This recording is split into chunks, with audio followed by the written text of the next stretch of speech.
बोलला शांतबस. ते झाडाकडे पाहिलं तर आंबे भरपूर लागले होते. तर ते शेतकरी काय म्हणतो माहितीये, किती देव येड आहे बघा ना, किती देव येड आहे, देवाला काय कळत नाही, किती येडा देव आहे. तेव्हा संत म्हणले असं का म्हणतोस तू? हा चल आपलं ज्ञानोबा तुकाराम, ज्ञानोबा तुकाराम, ज्ञानोबा तुकाराम, ज्ञानोबा तुकाराम, ज्ञानोबा तुकाराम भजन करत चल, तू इकडे तिकडे बघू नकोस. संत म्हणले. कोणाला म्हटले संत? त्या वारकऱ्याला.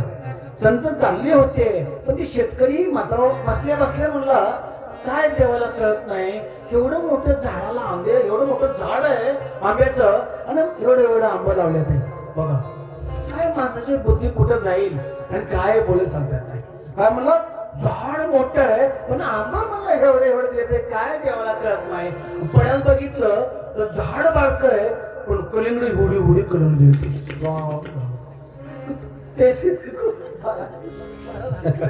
इसको पता है नाशिक में मैंने बताया था, नाशिक को इसको पता है. कुठे राहते माझ्या सगळे. किती सुंदर माता सूत्र आहे. या सूत्रामधून तुम्हाला काय घेतात ते बघा माई. झाड किती मोठे, वेळ किती मोठा आहे माई. पत्र टरबूज केवढे, टरबूज हो कलिंगड एवढं कलिंगड आणि येल एवढं बारकसं गेलंय. पण आंब्याकडे बघितलं, आंब्याचं झाड एवढं मोठं आणि देवानं म्हणलं एवढा आंबा दिलाय. म्हणला देव येडाय म्हणला. कोणाला म्हणला? ही शेतकरी म्हणला एका संतांना म्हणला. संत म्हणलं बाबा जरा आंब्याच्या झाडाखाली सावली पडले, आपण जरा विश्राम करूया. बाबा विश्राम करू? हा करा म्हणला विश्राम. तेराचं पाणी दिलं, बसलं, विश्राम केलं. असं करत करत दुपारचा 2चा टाइम, उन्हाचा कडाका पडला होता. आणि त्या कडाक्यामध्ये शेतकरी म्हणला, बाबा तुम्ही जेवण केलंय, तुम्ही झोपा, मी बी थोडं झोपतो, आराम करतो. बघा माझ्या बाई, त्या सूत्रामधून तुम्हाला काय घेता येते बघा माझ्या बाई. मी सूत्र का सांगतो लक्ष द्या. काय लोक विचार करताल, काय नाही सांगता येत नाही.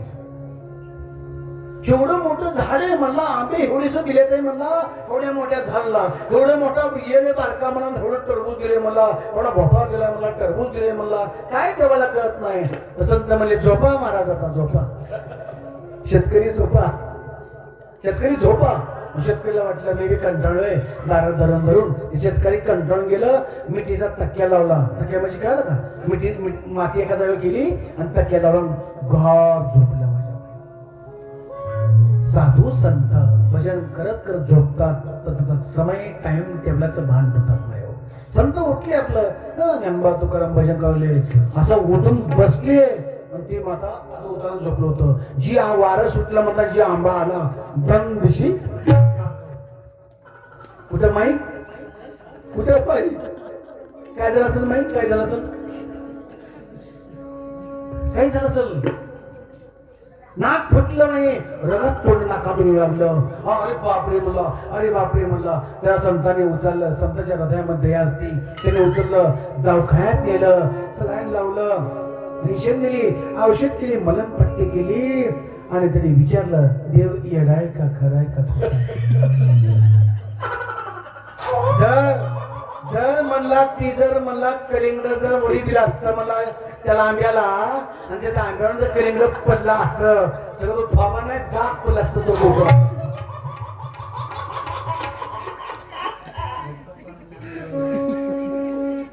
माई सूत्र काय सांगते माई, बघ माई, हे माई बघ ना, सूत्र काय सांगते माई.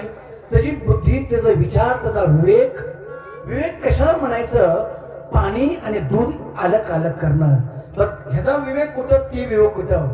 हंस हंस म्हणून कथा ऐकू लागते. हंस कव्वा बनके कथा नाही समजते, कव्वा बनके कथा नाही समजते. हंस म्हणून कथा ऐकू लागते. हंस हंस बनलं पाहिजे. हंस काय करते, पाणी आणि दूध अलग अलग करते, पाणी अलग, दूध अलग करते. विचार, सोच अच्छी चाहिए. देवाला आजही नास्तिक माणसं नाव ठेवतात, आजही देव नाही म्हणतात, मूर्ख. आज भी सोपं नाही. हे सूत्र काय सांगत नाही. आज भी दुष्ट लोक आहेत, आज भी देव कशाचा देव काय मागवतात, काय रामायण, काय पुती पुराण, राम राम राम. नाक तर फुटन ते फुटन, दात पडून जातली. जेवण करायची पंचायत होईल एवढी ताकद देवापाशी माही. म्हणून आंबा मोठा दिलाय, झाड आंबा मोठा दिलाय, पण फळ बारकं दिले माई आणि ती जर टरबूज आंब्याला दिला असता आणि ते आंबा खाली दिला असता तर थोपासाठी फुटून गेला असता उगाच नसतं मरून गेला असता नाही म्हणला बाबा माफ करा देवच चांगला आहे देवच खरा आहे देवच सत्य आहे देवाचं बरोबर आहे त्या शेतकऱ्यांनी त्या संतांच्या पाया पडलं ज्ञानबा तुकाराम संत निघून गेले. आजही लोक आहेत देव नाही म्हणाले मला देव कशाला देव आहे देव नाही पती जाऊ द्या तुम्हाला बसण्याची ताकद बोलण्याची ताकद कोण दिले हे माहिती त्याने हे शरीर कोणाची असं